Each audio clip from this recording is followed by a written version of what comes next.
लागे मन लागे भारी अरे तंग बेसी करबो तो सुनी जइबो गारी ए जी बसिया हो तरकारी तनी ओकरा के गरम लना अरे चोली से चाल के आटा बलम जी रोटी बना के खा लना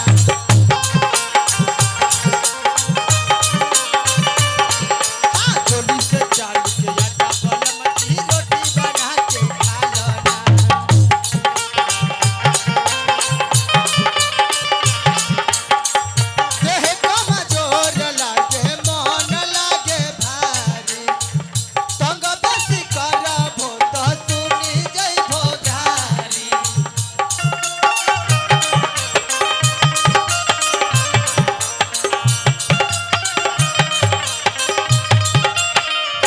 बसिया हो तरकारी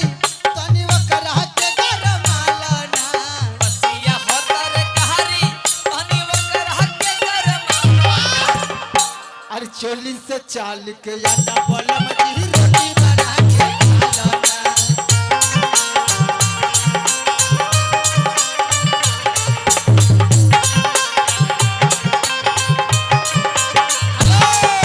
और पुरस्कार आगे हमारे संजय बाबू के पोता के तरफ से जी छोटू कुमार के तरफ से कितना मिला है? छोटू कुमार यानी संजय बाबू के पोता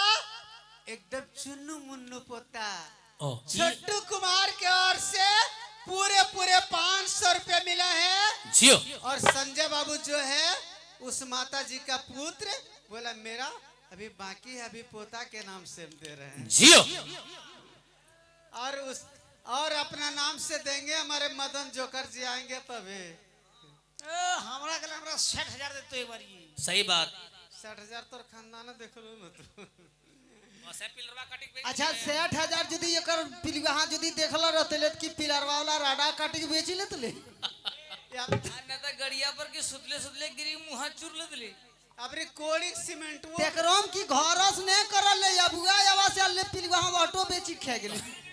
ये हुआ न के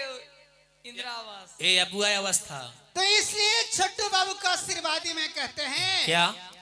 कि जुग जुग जिया हो दीदी जिया जिया जिया अरे तोहरो ललनवा रे जान ओहो छोटू बाबू जुग जुग जिया हजार बरस जिए क्या बात है? हम लोग का भी उम्र लग जाए उस बबुआ के ऊपर जी और बाबू पढ़ लिख के पूरा दुनिया में नाम रोशन करे अपने माता पिता दादाजी का नाम रोशन करे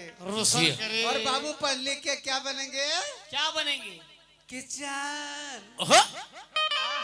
अरे आईएएस अफसर बन के यही नवारे